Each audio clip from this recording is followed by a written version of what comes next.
The film begins in a village, where we see a woman named Danny inside a house. She has been repairing the entire house for days as it is quite old. Her husband, Ted, is a psychiatrist. Their new house is in a remote area with poor network coverage. While exploring, Danny finds a spot in the house where the signal is strong. She calls Ted and talks to him briefly as she is feeling bored and lonely. Due to work, Ted has to stay at the hospital overnight, leaving Danny alone in the house. To make herself comfortable, she sets up a tent near the door outside. As the night progresses, it gets late. After a while, a stranger appeared at the door, peering through the window. He spoke to Danny, urging her to open the door. He warned her that her life was in danger. Someone had entered the house with the intent to kill her. Danny, terrified of the man, refused to open the door. It was obvious that trusting a stranger in such a situation would be foolish. The man, who appeared to have a fake eye, spoke to her in a gentle and concerned tone, making it seem as if he genuinely wanted to help. He insisted, "If you don't trust me, that's fine, but at least call the police. Your life is truly in danger." As Danny hesitated near the door, the scene abruptly cut away, leaving us uncertain whether she opened it. In the next moment, we see a horrifying sight. Something brutally kills the man with the fake eye. Soon after, it is revealed that Danny, too, has been mercilessly murdered. Just as the stranger had warned, death had come for her. Months later, we see Ted visiting an antique shop known for selling rare and expensive items. This shop belongs to Danny's twin sister, Darcy. Unlike Danny, Darcy had been blind since childhood, but she possessed psychic abilities, unique mental powers that allowed her to perceive supernatural entities and mystical energies. Darcy was devastated by Danny's death. Ted often visited her, but he never believed in her claims about paranormal occurrences. She frequently insisted, "I can sense things that ordinary people cannot." At that moment, she held a small bell in her hand. She explained to Ted, "This bell is connected to the life of a boy who was murdered mercilessly. Through it, I can still feel his presence." Ted had come to give Darcy something she had requested, an item related to the man with the fake eye. Through it, she hoped to uncover why he was killed and what he had been thinking before his death. Ted handed her a handkerchief, and as she held it, she suddenly discovered something shocking. Ted had moved on. He was now in a relationship with another woman, whom he planned to marry soon, despite Danny's recent death. Darcy felt bad upon hearing this, but she hid her emotions well. Ted explained, "She was just a friend before, but now, I needed some support, so we got closer and decided to get married. She works at our hospital."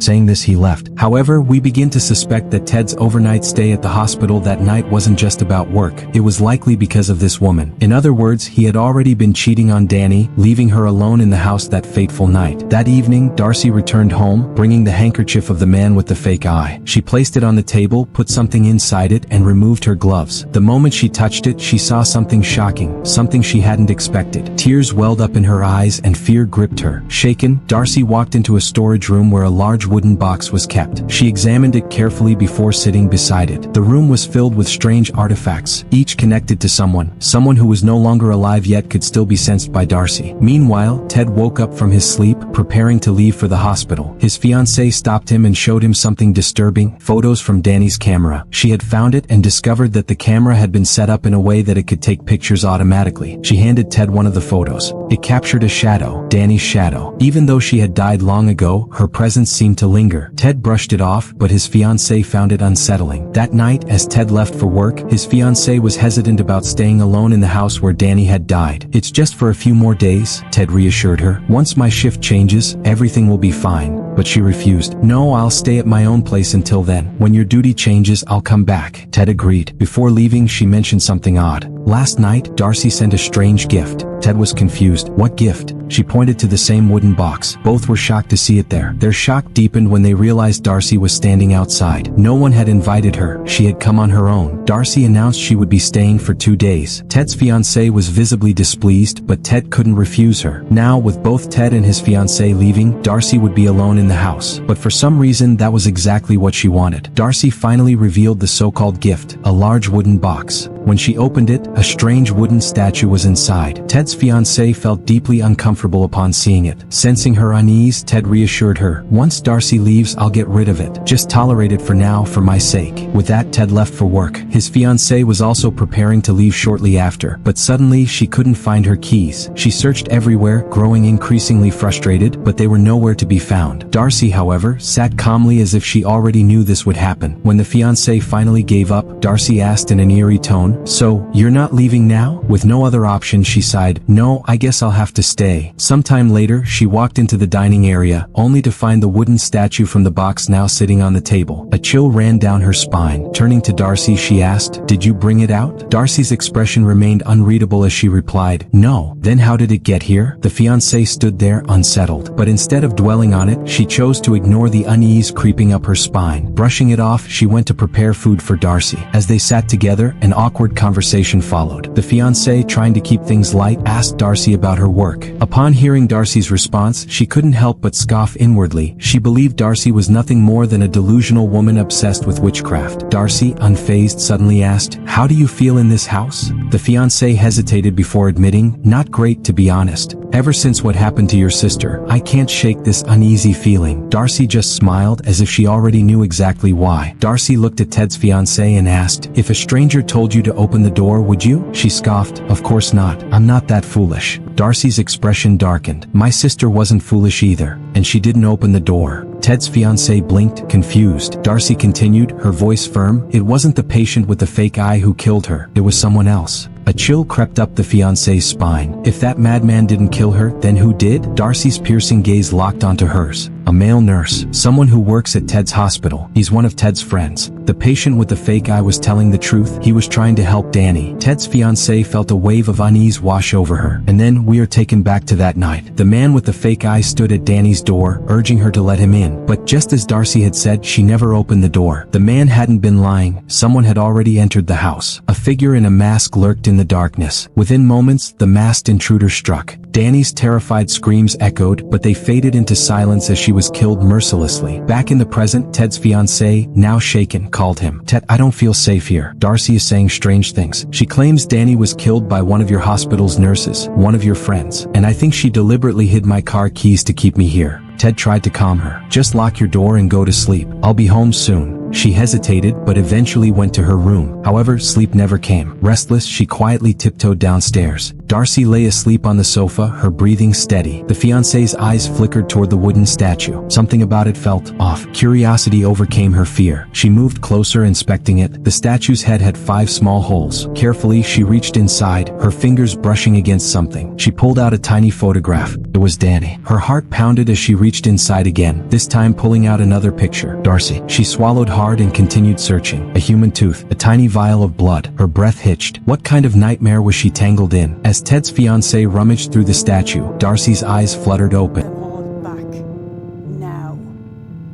Say froze, her fingers trembling as she hastily returned the photographs, the tooth, and the vial of blood into the statue's hollow head. She stepped back, her heart pounding, and hurried out of the room. But Darcy didn't move. She sat in front of the statue for the rest of the night, unmoving, watching over it like a guardian of something dark and unspoken. Meanwhile, upstairs, Ted's fiancé was restless. She needed a distraction. She picked up Danny's old camera and played the last recorded footage. At first, it was just Danny sitting alone speaking to the camera, but then, a shadow moved behind her. A grotesque, twisted face flickered into view for a split second before vanishing. The fiancé gasped, her hands shaking so badly that the camera slipped from her grasp and crashed onto the floor. A presence loomed in the room. Slowly she turned. Danny's ghost stood in the corner, her lifeless eyes staring. A silent scream built in her throat, but no sound escaped. In her panic, her foot kicked against something, her missing car keys. Without wasting another second, she snatched them up and bolted out of the house. Meanwhile, at the hospital, Ted sat with the very man who had murdered Danny, the nurse. Their conversation was casual, filled with smirks and knowing glances. They were friends, partners in crime. Back at Ted's house, when he returned home, he immediately noticed his fiancée was gone. Darcy sat at the dining table, looking empty and defeated. "Where is she?" Ted asked. Darcy looked up, her eyes hollow yet piercing. "She ran away." Ted frowned. "What?" Darcy's lips curled into a bitter smile. "I wanted her to see your true face, to know what a disgusting person you are." Ted's expression hardened. "You killed my sister, Ted. You and your precious friend." Ted took a step forward, his voice low. "Darcy, you're talking nonsense." "Am I?" She cut him off, her voice trembling with rage. "You killed her for greed, for her wealth. She already trusted you with everything, yet you wanted more. And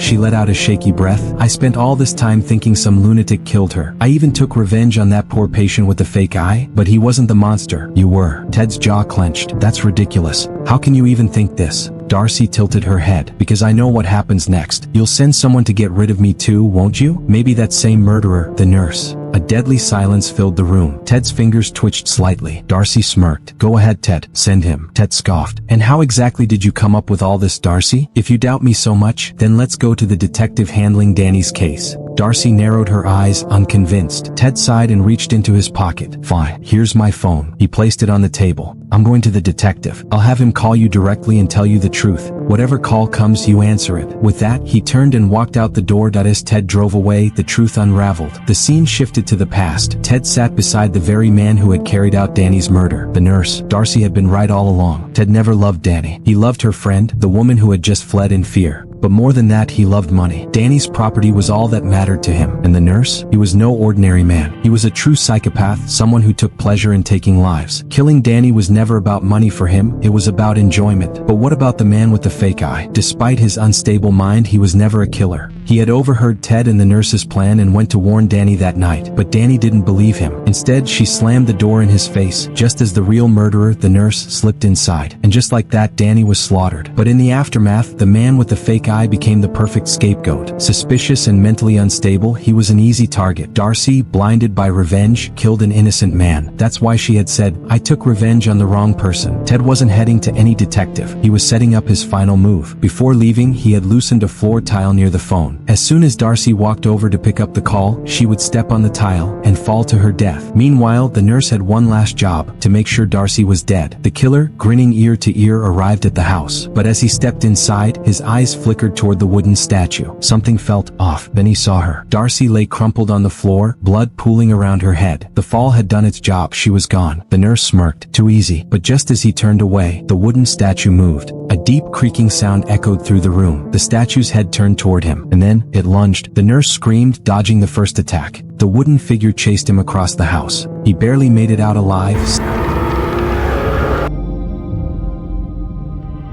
When the nurse opened his eyes, he was strapped to a hospital bed. Ted stood over him, expression unreadable. The nurse's breath hitched. He struggled against the restraints. "Ted, what is this?" Ted's lips curled into a smirk. "You killed Darcy." The nurse's eyes widened. What? "Oh, that statue." He stopped, his voice trembling. Ted tilted his head. "A statue came to life and attacked you?" He let out a chuckle. "Do you hear yourself?" The nurse's body went cold. Ted leaned closer, whispering, "Who's going to believe you?" The realization dawned. He had been framed. Ted straightened, his voice smooth and composed. "If I let you go, suspicion falls on me. People would ask why I didn't realize you were a psychopath sooner. But if I keep you here?" He gave a small, satisfied smile. "Then I walk away clean." The nurse's breathing grew ragged. "Please, Ted, I won't say a word, just let me go." Ted didn't need to answer. The hospital staff would soon find their newest dangerous, mentally unstable patient. And Ted would walk free. Ted was a master manipulator. He used everyone, his wife, his friend, even the deranged nurse who carried out his dirty work. And now Darcy was gone. But she wouldn't have let the nurse die so easily. No, she wanted him to suffer. He had tortured Danny. He had taken the lives of many innocent people. Even as a nurse, he had abused his position, causing pain instead of healing. And now, his victims wanted revenge. A patient, one of those he had wronged, was the first to strike. The moment the nurse was left in the hospital, the patient lunged at him. Teeth sank into his finger, crushing bone. The nurse let out a blood-curdling scream. This was only the beginning. His victims were waiting. His suffering had just begun. Meanwhile, Ted returned home, his mind uneasy. Darcy's accusations still haunted him. Could she have been right? His friend had abandoned him. His life was falling apart. And worst of all, he couldn't shake the feeling that something was watching him. Then his eyes landed on it, the bell. The same bell from Darcy's story. With shaking hands, he reached for it. He rang it. A chilling sound echoed through the empty house. He waited. Nothing happened. Ted let out a breath of relief. See, there's no such thing as ghosts. Darcy was just a fraud. But then, a faint whisper. A soft breath against his ear. Ted's body froze. Slowly he turned. Standing beside him was a boy. Pale, lifeless, eyes hollow. The same boy whose soul was tied to the bell. Ted wasn't going to survive. His fate was sealed. And with that, the story ends. Subscribe for next story. Give us a like and drop a comment. Thank you.